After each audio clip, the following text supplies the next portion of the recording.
বিসমিল্লাহির রহমানির রহিম।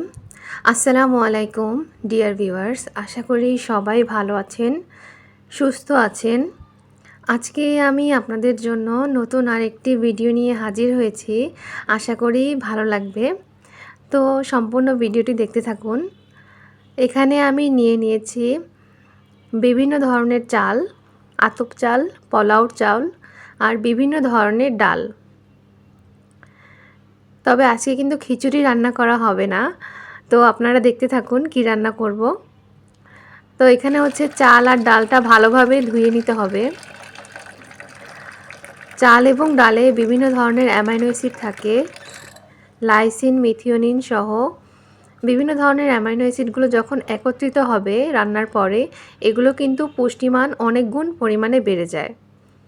আপনারা চাল ডাল রান্না করে কিন্তু যে কোনো খাবার করতে পারেন। কি রান্না করব, এগুলোকে ভালোভাবে ধুয়ে আমি 2 ঘন্টার জন্য ভিজিয়ে রাখবো। তো পাশে আরেকটা কড়াইয়ের ভিতরে আমি কিছু মুরগির মাংস নিয়েছি।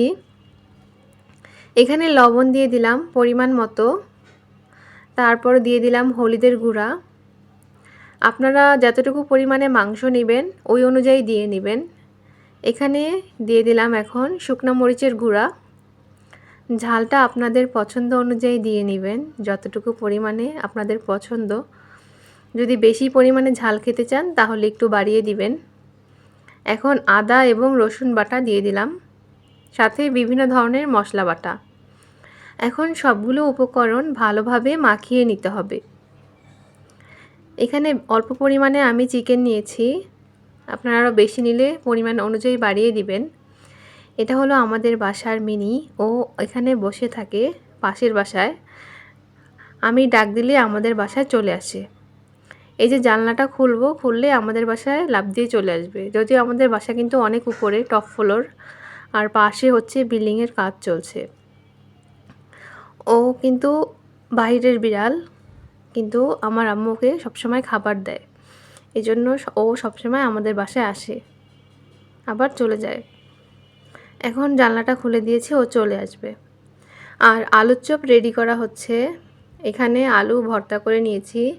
এখানে দিয়ে দিয়েছি মরিচ, কাঁচামরিচ। কাঁচামরিচে রয়েছে ভিটামিন সি।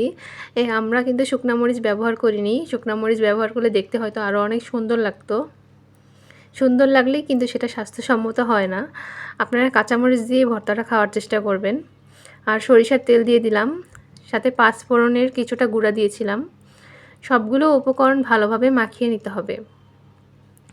আর এই যে মাংসটাকে রেস্টে রেখে দিয়েছিলাম, তো এখন সামান্য পরিমাণে সয়াবিন তেল দিয়ে দিলাম। এটাকে চুলায় বসিয়ে দিতে হবে।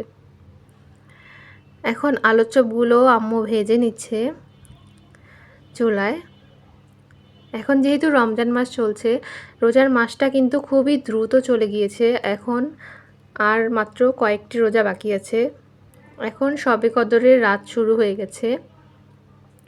বেজর রাতগুলোতে আপনারা চেষ্টা করবেন কদরের নামাজ পড়তে। ওই যে পাশের চুলায় মাংসগুলো রান্না করা হচ্ছে, আর এখানে আলুর চপ ভেজে নেওয়া হচ্ছে। রহমতের মাস কিন্তু খুব দ্রুতই চলে যায়, আর অল্প কয়েকটি রোজার পরেই কিন্তু ঈদ চলে আসবে। এখানে মসুর ডাল দেওয়া হয়েছে, গাজর এবং টমেটো দেওয়া হয়েছে। এখন আম্মু দিয়ে দিল এখানে পালং শাক। ডাল দিয়ে পালং শাক রান্না করলে কিন্তু খুব মজা লাগে। আপনারা যদি ডাল দিয়ে রান্না করে এভাবে খেয়ে দেখেন তাহলেই বুঝতে পারবেন। সবসময় কিন্তু ভাজি ভালো লাগে না, তারপরও যাদের পছন্দ তারা খেতে পারেন, আপনাদের ইচ্ছা। এখন আমি এখানে আপনাদেরকে দেখাচ্ছি যে শাক কীভাবে রান্না করলে বেশি মজা হয়। আচ্ছা, এখানে এগুলো ছোলা ছোলা রান্না করা হচ্ছে, যেহেতু ইফতারিতে আমরা খাবো তাই। ছোলার উপরে দিয়ে দেওয়া হলো ধনিয়া পাতা। ধনিয়া পাতা যে কোনো খাবারে দিলেই কিন্তু এর স্বাদটা অনেক গুণ বেড়ে যায়। এখানে ধনিয়া পাতা এবং টমেটো দেওয়া হয়েছে। আর ছোলাটা এভাবে রান্না করলে কিন্তু খুব মজা হয়। আর শাক রান্নাও কিন্তু অনেক মজা হয়েছে। আপনারা দেখতে পাচ্ছেন ওই যে গাজর, টমেটো, ডাল সব কিছু একত্রে খুব মজা হয়েছে। আর একটু ঝোল ঝোল খাওয়ার চেষ্টা করবেন, এতে করে আপনাদের পাইলসের সমস্যা হবে না। এই যে ও আমাদের বাসায় চলে এসেছে। এখন ওর খাওয়াও শেষ, ওকে আম্মু খাবার দিছিল।